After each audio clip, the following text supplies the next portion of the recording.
The housing market is slowing down, but home prices continue to rise. Is now the time to buy?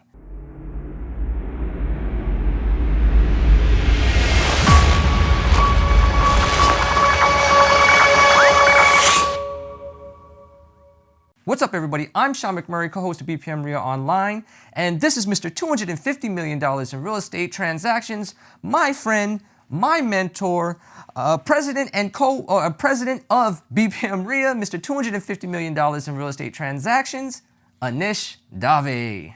Hey, this is Anish Dave, president of BPM REIA. I am happy to be here with you, and I'm really happy that you're checking us out now on these videos. Y'all, bear with me on this one. Anish, just so you know, we switched up this market update.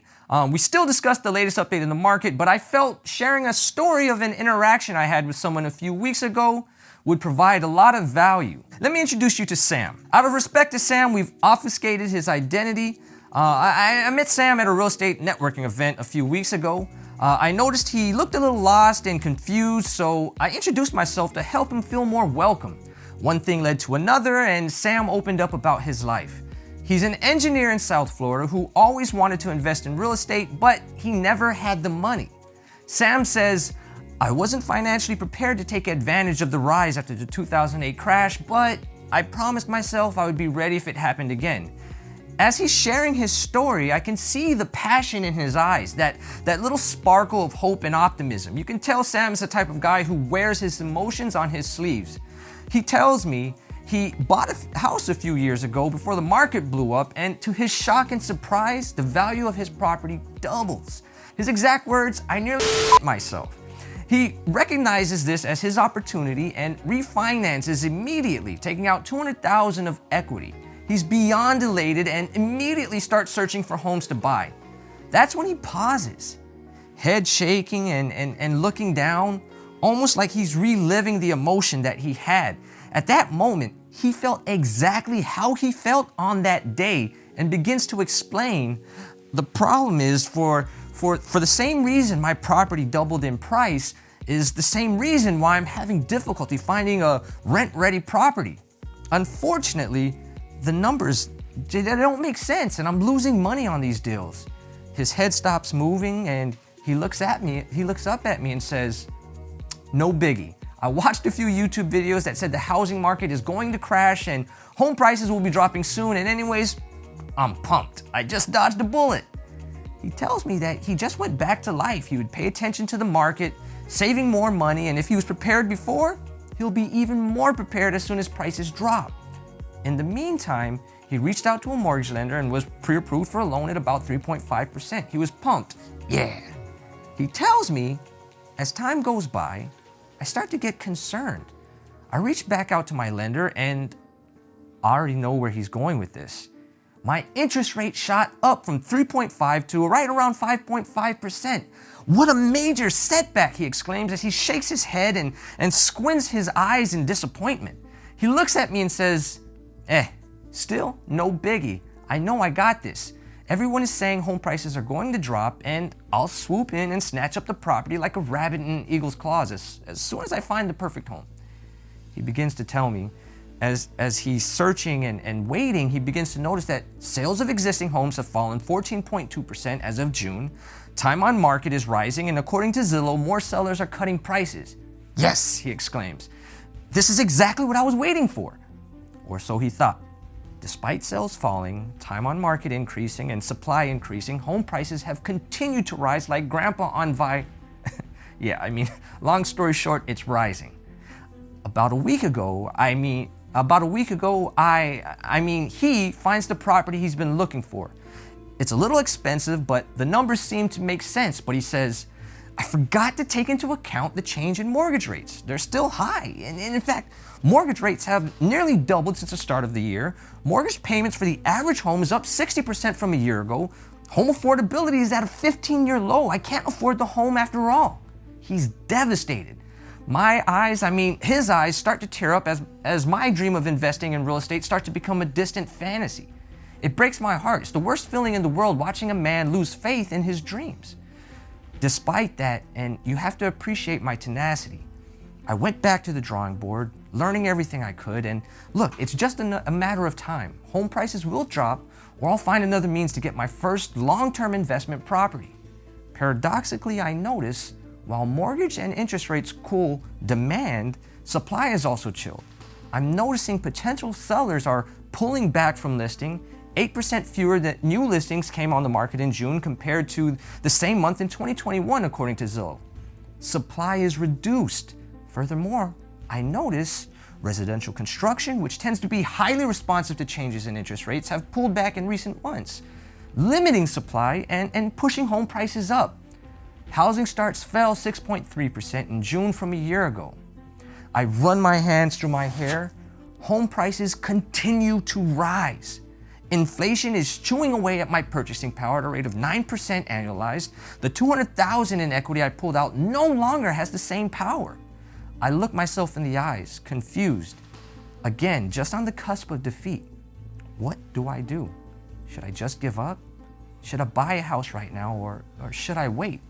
I looked him in the eyes, my face, every inch of my body showing empathy to a man on the cusp of giving up on his dream. I hurt for this man. I relate with this man. I related with this man more than you know. I understand wanting something so bad you feel it in your soul. I understand wanting to change your life and changing the life of your family.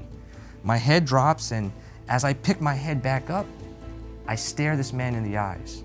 Only I'm staring at myself in the mirror. That man is me. Although some details have been altered, this is based on a true story. Sam, Sean Anthony McMurray, he's not a fictional character. Sam is me. Sam is you watching this video now. Sam is the many Americans, young, old, white, black, Asian, Hispanic, who want to change their lives and see real estate as the vehicle to do so. Sam is you. As I stared at myself in the mirror, I remembered a conversation I had with my mentor, Nish. And Anish said, So you know what, Sean? I know that feeling sometimes too. Number one, we have to be patient. We got to actually figure out different ways to find housing, alternative ways, not just the MLS, the multiple listing service.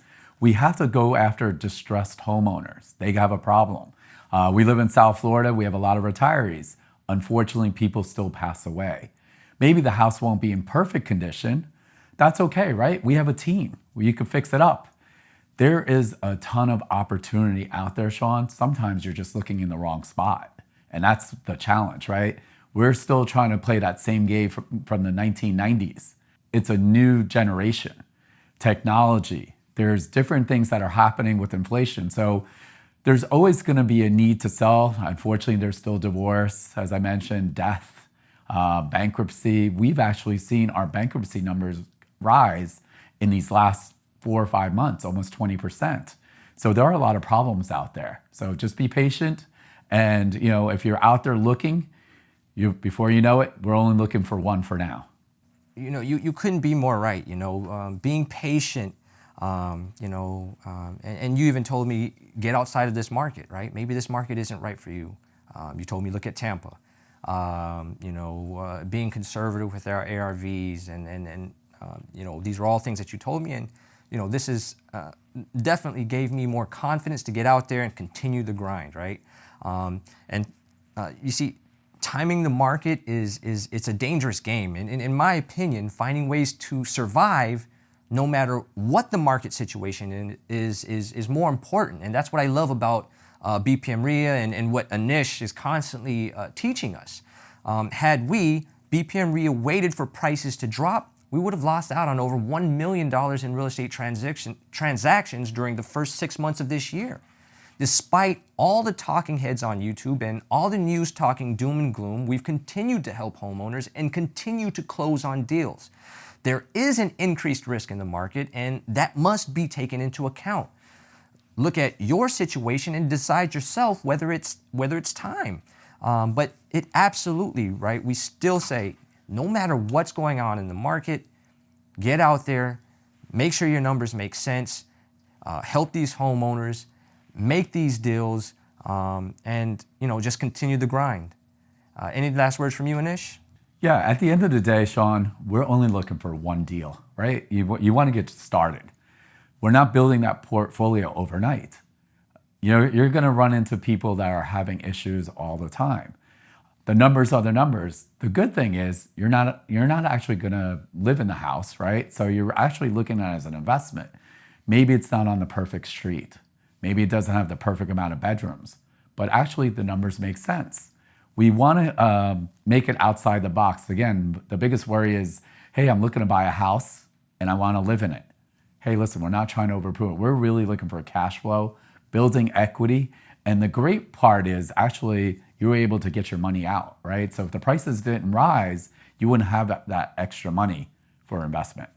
Well, folks, if you liked what you've heard so far, if you like this new format, I think we've been conditioned for stories, and I felt that this just would have more impact as far as providing value and more understanding of really, yes, pay attention to what's going on out there, but at the end of the day, if you can be creative on how you can make deals happen, like it doesn't matter, right? You adjust for the risk, and you just keep on getting out there. I'm Sean McMurray. I'm Anish Dave, and Real Estate Investing Made Simple. And we're out.